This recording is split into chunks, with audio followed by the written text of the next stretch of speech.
You've been working so hard lately, especially your parents in the parliament, and you're working on big stuff, like huge. So in comparison, what we're talking about today could seem small, or at least not that urgent. Do you think the education, English education in Thailand, is pressing or is urgent to deal with? I actually think education is a huge issue, and it's also a very urgent issue.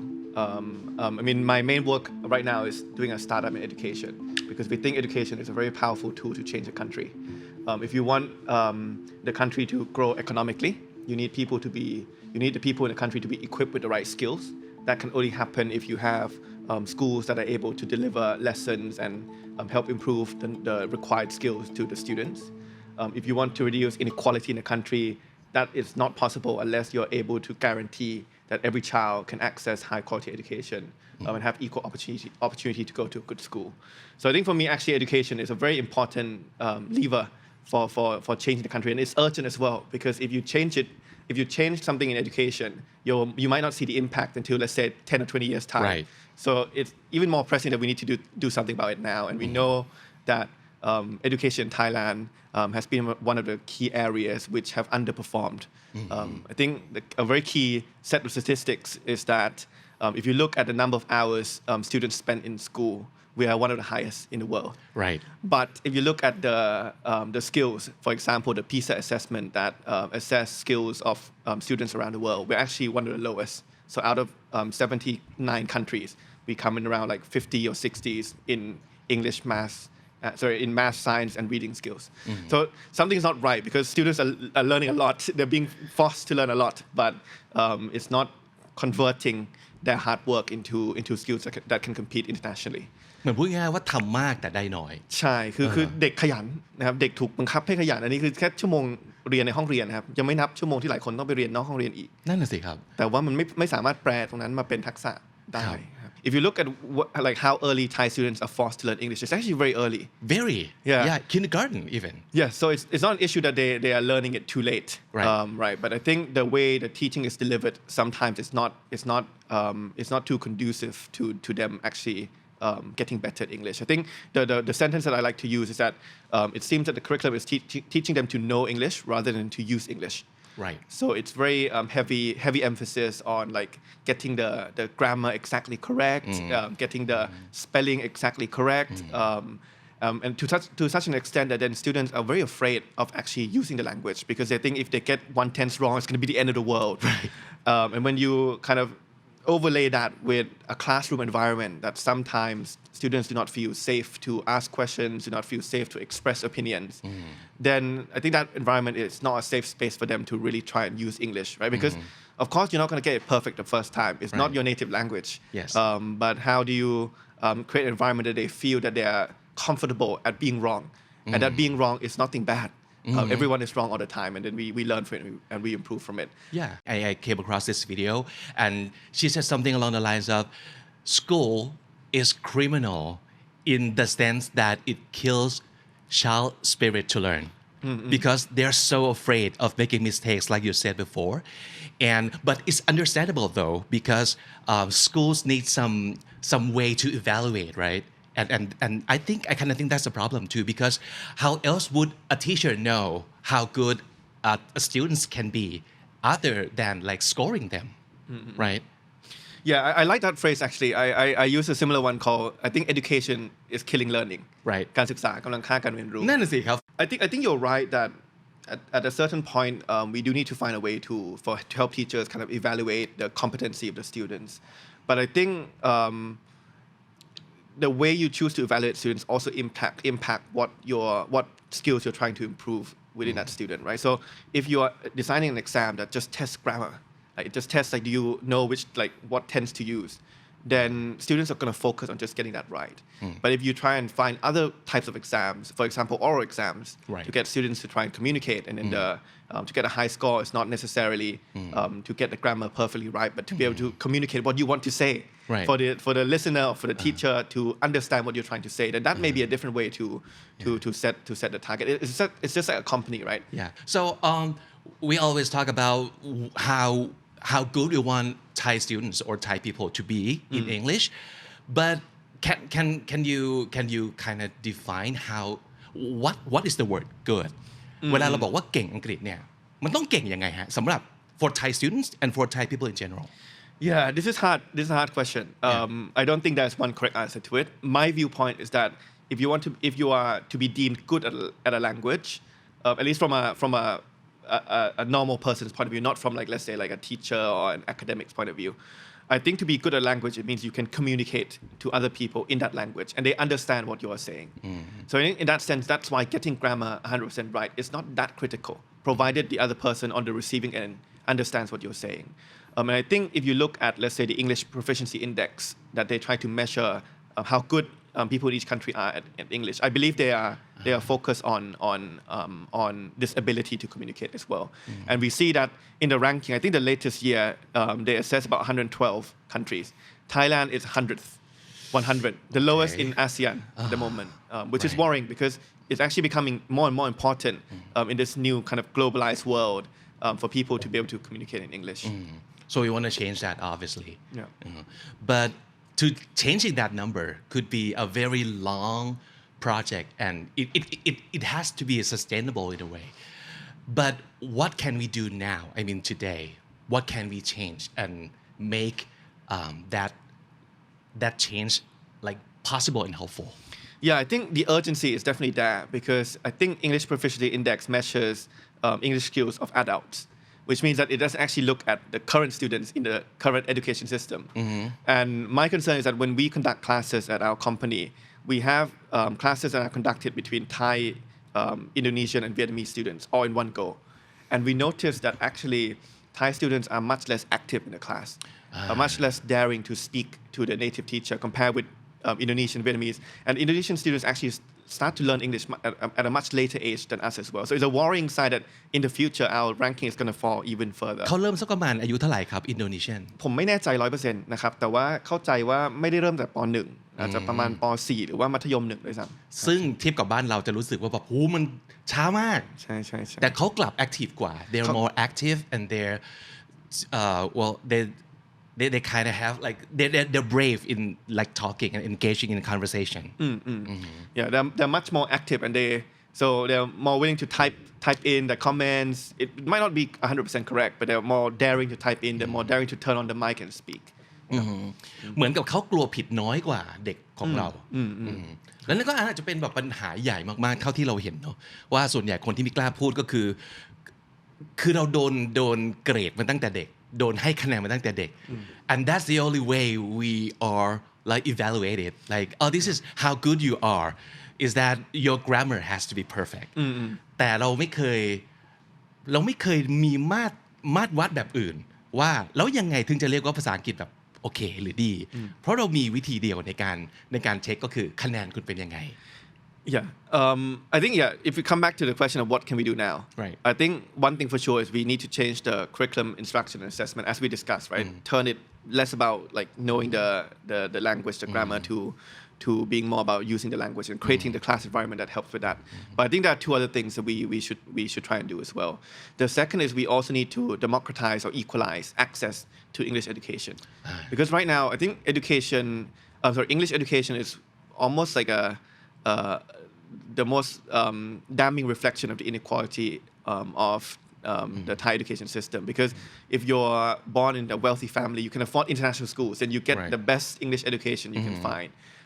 If you don't go to international school but you still are from a family with a certain level of income, you can go to an English program at Thai schools, which again you can get better English education หรืออย่างน้อยไปโรงเรียนติวหรือกวดวิชาได้ใช่ๆ so in a way I think it means that right now like opportunities for students to access good quality English education are unequal so we need to democratize and equalize that as well and make it available in every school around the corner so more accessible yeah but that would involve like money thing yeah I mean it involves the state to be serious about education right I mean we keep saying that education in Thailand is free I mean it's even written in the constitution that it's free but we know that in reality it's not and even the state education that is supposed to be free the quality is also in question.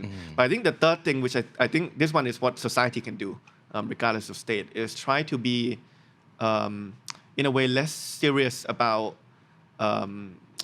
nationalism. So there is always this sense that if Thai students speak in English, it's like it's not your like it's not the official language. Like why are you bending down to international interference? ทำไมต้องไปพูดภาษาแบบประเทศอื่นเราเป็นประเทศไทยมีภาษาของตัวเอง I mean this could be one obstacle right that I mean may not be the people who said it may not have bad intentions, but it actually means that students who are practicing or children who are practicing English may feel worried or there's suddenly an additional barrier for them to try and speak English. แล้วไหนจะความหมั่นไส้ต่างๆใช่ซึ่งมันอาจจะไม่ได้พูดถึงแบบการแบบชาตินิยมอะไรเลยแต่แค่แบบพูดแล้วโดนหมั่นไส้มันก็มากพอที่จะไปบล็อกความกล้าของเขาที่จะใช้มันอย่างเป็นธรรมชาติแล้วเนอะคิดยังไงกับความหมั่นไส้ในการพูดภาษาอังกฤษเคยเจอไหมหรือว่ารู้สึกไงครับก็I mean I think that's what we have to overcome because if you are we don't want to create a society where people don't feel safe to try out a new language, right?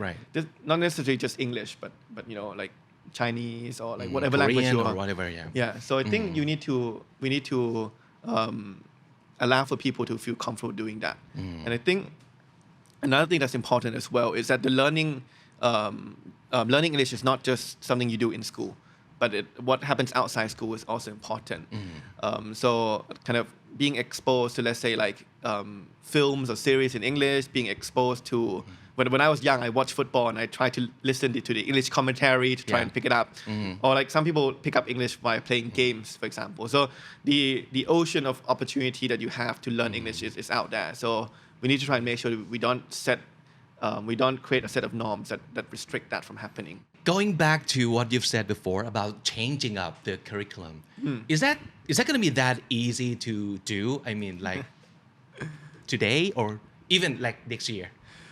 It has to be done. I mean, I don't know how easy it is, but we are hearing signs from the ministry that they're trying to switch from what they call a content-based curriculum to a competency-based curriculum. I mean, that would be a move in the right direction, I feel. Whether they can implement it well or not, we have to assess. But I think it's critical, not just for English, but for other subjects as well. So, I mean, if I draw a parallel with social studies, right, or history, the value of learning history is not to memorize what happened, right? Because you can always Google that. But the value of learning history is the ability to compare different sources of information, think about what are the intentions of the people who came up with these sources, how are they conflicting, how do they compare, do they tell different versions of the same version of the same event. And that skill, critical thinking skill, is very important when you encounter, let's say, the problem with fake news, right? Exactly. Because then you don't go down the route of the government censoring and monopolizing truth, but you can rely on the people to evaluate for themselves which one they feel is a more reliable source of news. So, I mean, in social studies, we have to shift from injecting knowledge to one of fostering competencies, and I think it's the same with English. So I think, in a way, it is not an easy challenge, but it can be done not just at English level, but across all subjects. So it can be done in all at the same time. So competence-oriented, what do you think that could look like? And also how would, like, let's say, critical thinking or other learning method could play a bigger or better role in future English education? So the concept that we like to, I mean, at our company, we try to develop and distribute is this idea of flipped classroom. It's actually not a new idea. I mean, it's an idea that's been thought about in the academic world for a long time. But the idea is that at the moment, you're spending too much time in the classroom just doing one-side communication. Right? So regardless of whether it's English or math, the teacher will spend the whole hour like standing up in front of the class and delivering information. When actually that part could happen at home. Because if that teacher had recorded that clip, or if that teacher could find other clips, other learning videos online and curate it for the students, then students could just watch that at home. And they can watch it at their own pace as well. If they watch it the first time, they don't understand, they can re-watch it. It's not like in a classroom, right? If you don't understand, you're quite nervous at putting your hand up and saying, hey, Can you repeat that, right? So this is what the academics have said. So in a way, if you are able to take that part of kind of that one-way communication that right now is happening in the classroom to happen at home instead, then students would come to the classroom already prepared, already equipped with the knowledge, and then you can just spend the 1 hour in class not delivering one-way information, but doing group exercises and group discussion that could help foster critical thinking skills, could help foster communication skills. So in the context of English, it could be that, learning about tense, learning about vocab could all happen at home through like pre-recorded clips. And then when they come in, then you create like activities for them to actually use it and speak it more. So that's what I think I want to see, but it's impossible unless everyone has access to technology. Because for students to be able to watch those kind of self-learning clips at home, they need to have access to technology, access to internet. So that's why I think technology is an important lever, an important key for unlocking this as well. I mean, it's obviously more of a challenge for teachers who've been around for longer, because I mean, it's not just for teachers, anyone, right? If they're used to one thing for a long time, it's very hard to change that habit. But I think what we are seeing during COVID is actually a situation which has forced teachers to change a bit, right? Like beforehand, if you go before COVID, like I don't think most teachers would know how to use Zoom, how to use Google Classroom, and now they're much more aware of how to use technology. So in a sense, we are seeing teachers that are willing to adapt to the situation. So I think right now could actually be a good timing for us to try and inject new ways of teaching to the existing set of teachers. But I think, as you mentioned, if teachers are used to, like when they were students, right, they're used to learning one way, then they might be used to teaching that way. But we're having new generations of teachers coming up all the time. So I'm not too worried about that. So even if the existing teachers may take a lot of time to change, there are new sets of teachers coming up all the time. What I'm worried about from a teacher's perspective is a teaching career an attractive career, attractive enough career for a new generation. Right. And we just saw recently in the news where a teacher resigned from the fact that he or she has to do so much paperwork, right? Right. So if we can't eliminate that, then new generations are not gonna want to apply and become a teacher, because all they end up with is just doing paperwork. I have a funny anecdote on this, because when I had a few people who applied to become a teacher at our company, and I asked them why, right? And they said they want to teach students. And I was a bit perplexed initially, because I was like, I saw on your CV that you are teaching at a school, right? What's going on? And then I later find out, it's because they feel that at the school they're not able to actually have enough time and interactions with students.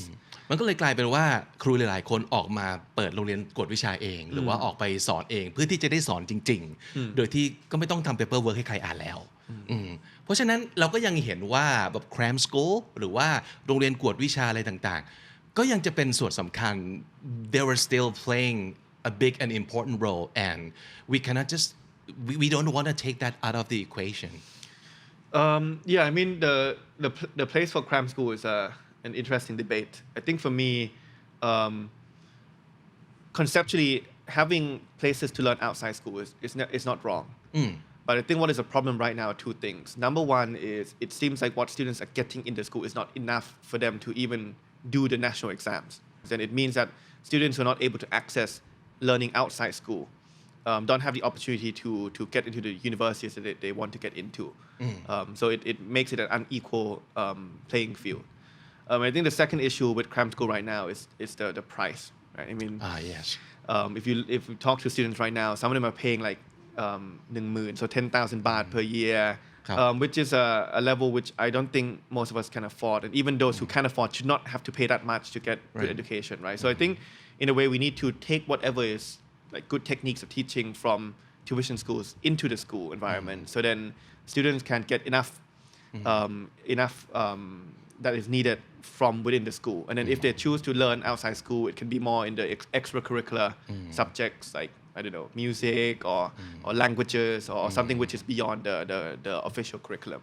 I think decentralization is an important reform initiative for the education system. And we know that most of the decisions right now are being made at a central ministerial level. Sometimes they would think that something is good, and then they would assign it to all schools. Right? So all schools must have a projector, for example, and then they buy a projector for every school. What may be more effective is giving the schools the budget, like a certain amount of budget, and whether they use it to buy a projector or build a computer room or build a basketball court, up to them to see what makes the most sense for the students in their communities. So I think that decentralization of budgetary powers, the decentralization of the ability for school principals to select their own teachers, to even decide some of the curriculum themselves. I mean, there might still be some part of the curriculum that is centralized, but if we have certain portions that are decentralized, and that could be one way of adding that flexibility as well. Like give them some amount of freedom to do it in their own term. As well as if we go even beyond schools, freedom for teachers as well. Oh yeah. Right now, actually, I think a lot of teachers actually I think want to teach in a different way to what the central ministry feels, but they don't feel comfortable with doing that because they feel if they do something that is not gonna like when they fill out the evaluation form, it might not like look correct. And I think right now we are chaining up or locking up the potential of our teachers a bit too much. So that decentralization is one way to unlocking that. But I think the future of education relies on two key drivers: teachers and technology. But the question is, they're not going to substitute each other, but how do we complement them? So how do we get teachers to do things that technology cannot do? So things like being advising students on their life, right? That's something technology can never do. Right. Designing the classroom environment, that's something technology cannot do. And then get technology to do things that to take off some of the burden from the teachers, right? So paperwork, if we can cut it. If we can't cut it, automate it. Things like planning schedules, things like even grading certain homework assignments and exams. I think this is something which technology can help with. So the idea is, if you think of a football team, technology is like the defenders. So how do you have good defenders that are able to free up the forwards who are the teachers, right? So don't get the forwards to come back having to chase the ball at the back end of the field, but making sure that they can just concentrate on scoring and teaching the students. I love that every time I talk to you, football comes up.